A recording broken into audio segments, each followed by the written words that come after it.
Bismillahirrahmanirrahim. Pembahasan di pagi hari ini kita akan membahas sebuah kisah yang cukup menarik. Ulama menyebutnya kisah Ashabul Qaryah yang terdapat dalam surah Yasin.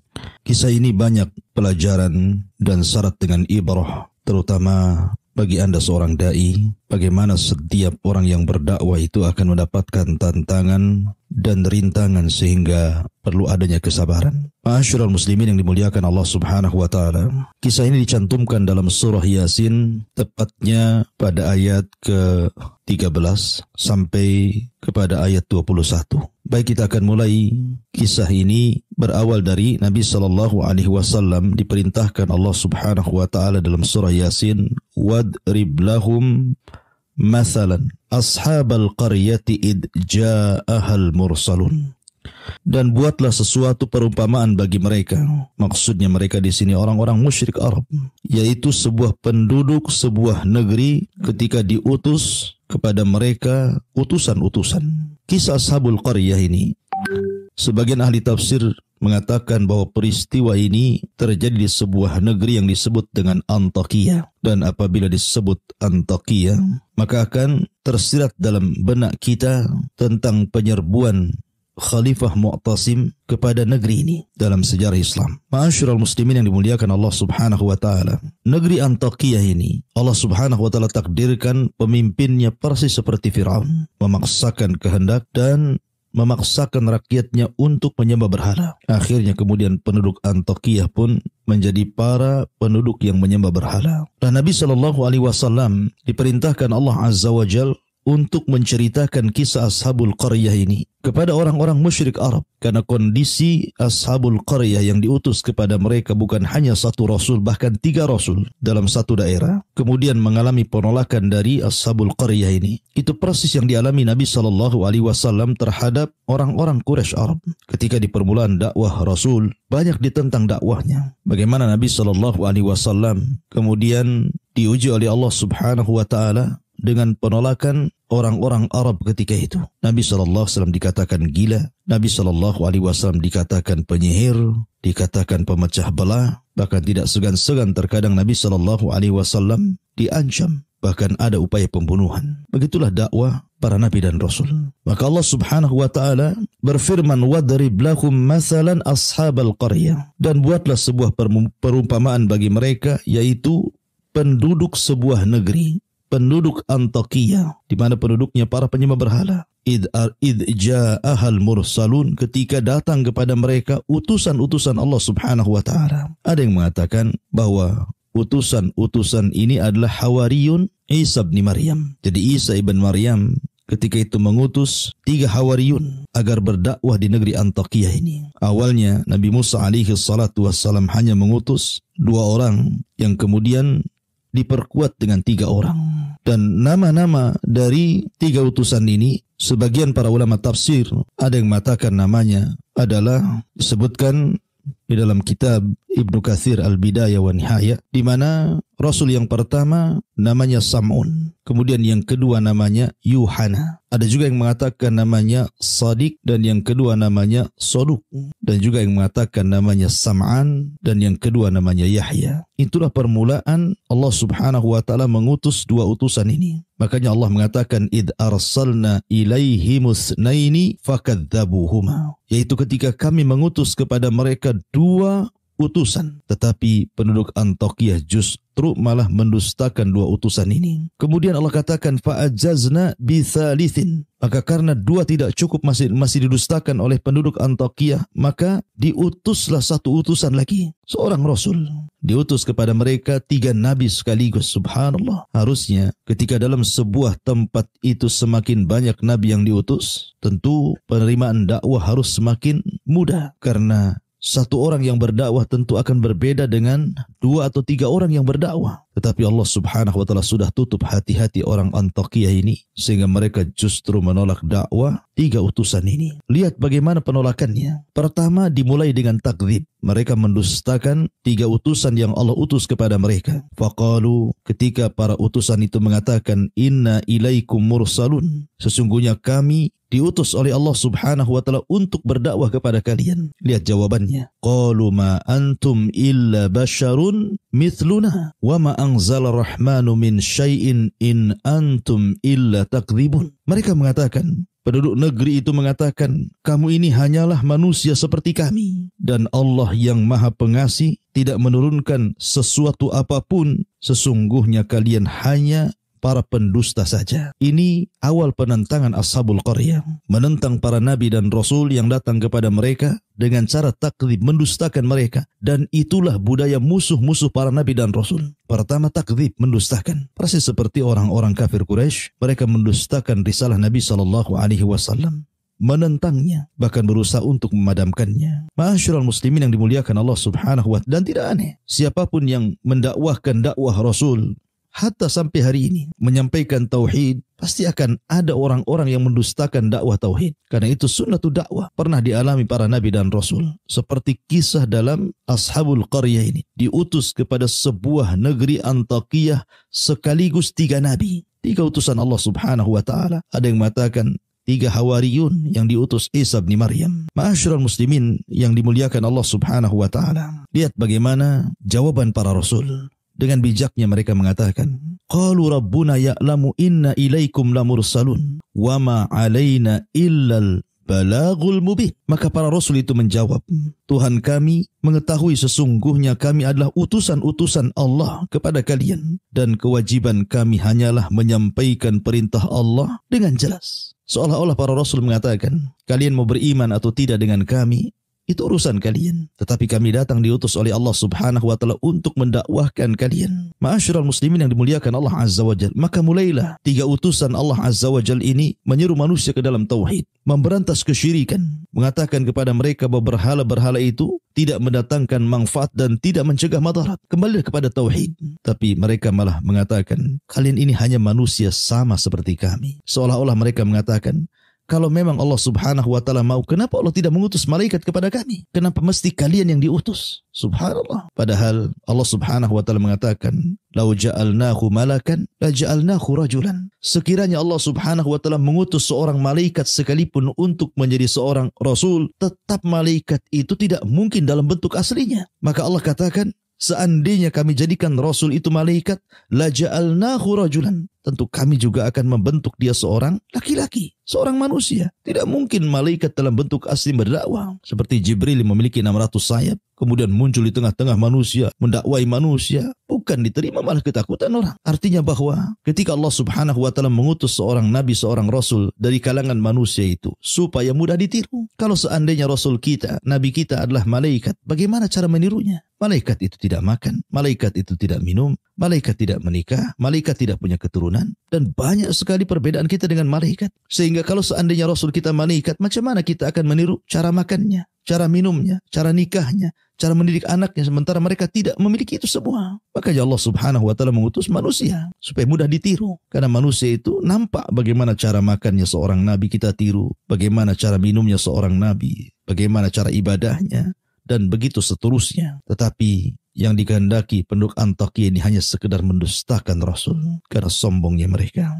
Ini penolakan pertama. Penolakan yang kedua, istihza. Mulai mereka kemudian istihza, mengolok-olok 3 utusan ini. Lihat bagaimana Allah menggambarkan mereka memperolok nabi-nabi yang diutus kepada mereka. Qalu inna tatayyarna bikum la illam tantahu lanarjumannakum wa la yamassannakum minna adzabun alim. Qalu inna tatayyarna bikum. Allah subhanahu wa ta'ala berfirman, sesungguhnya kami bernasib sial karena kalian. Ya, mulai mengejek. Dulu sebelum datang kalian, kami tenang-tenang saja, kami baik-baik saja. Tapi setelah datang kalian kemari, yang konon kalian mendakwahkan dakwah yang benar kepada kami jadi sial. Ini istihza, mengolok-olok nabi yang diutus kepada mereka. Seolah-olah kesialan itu datang dari para nabi, padahal kesialan itu datang dari diri-diri masing-masing. Kemudian yang ketiga, mulailah dari takdzib, mendustakan. Kemudian mengolok-olok, sekarang tahdid, mulai mengancam. Apa ancamannya? La illam tantahu lanarjumannakum wa la yamassannakum minna adzabun alim. Sungguh jika kalian tidak berhenti berdakwah, menyeru kami, niscaya kami akan rajam kamu dan kami pasti akan merasakan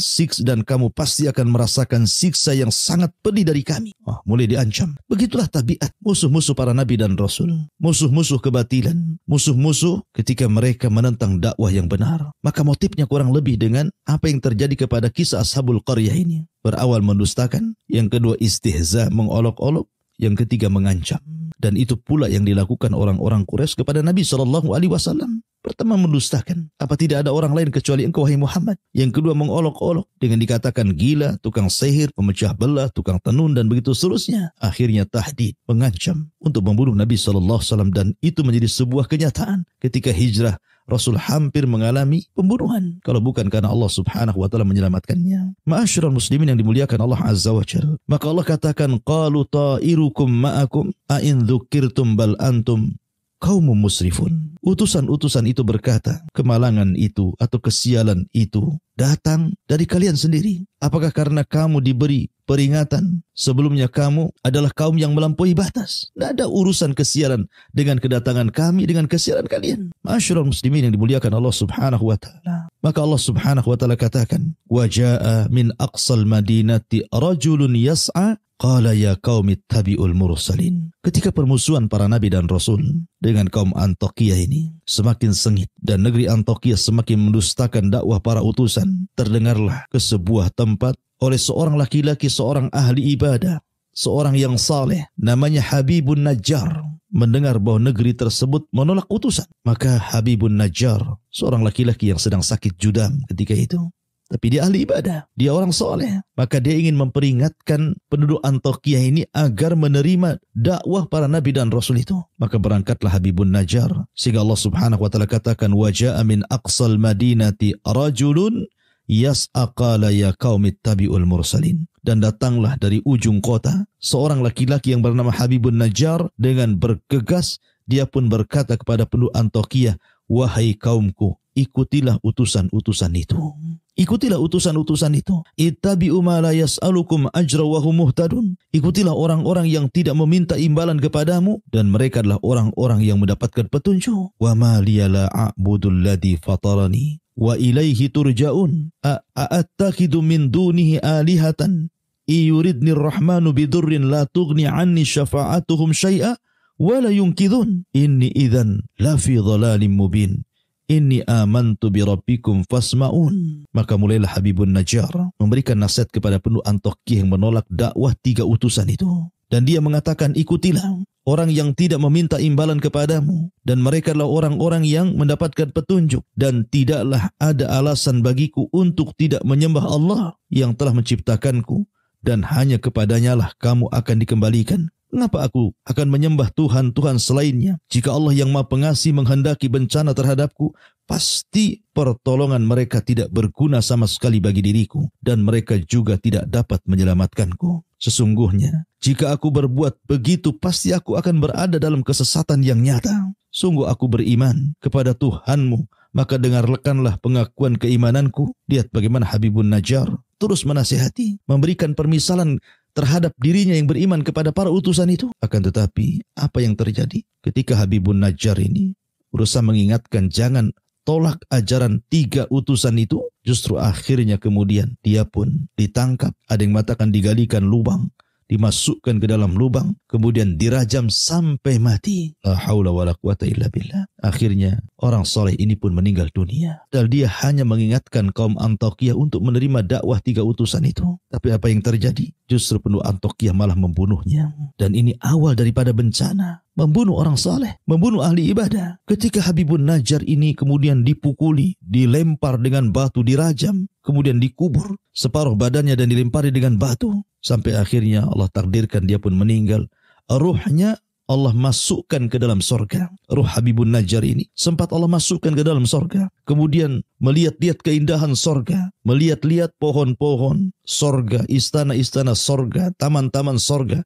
dan semua nikmat yang ada di sorga. Maka Allah mengatakan dalam Al-Quranul Karim, qila dkhulil jannah qala ya laita qaumi ya'lamun bima ghafarari rabbi wa ja'alani minal mukramin. Maka ketika dikatakan kepada Habibun Najjar, masuklah kau ke sorga, maka dia pun ke sorga. Ketika itu dia berkata, alangkah baiknya seandainya kaumku mengetahuinya. Aku sudah di sorga sekarang. Coba kalau seandainya kaumku tahu bahwa ketika aku mati dan Allah masukkan aku ke sorga, tentu mereka tidak akan menolak utusan-utusan itu. Tapi mereka justru menentang nabi-nabinya. Maka Habibun Najjar kemudian mengatakan, alangkah baiknya sekiranya kaumku mengetahuinya. Apa yang menyebabkan Tuhanku memberikan ampunan kepadaku dan menjadikan aku termasuk orang-orang yang telah dimuliakan.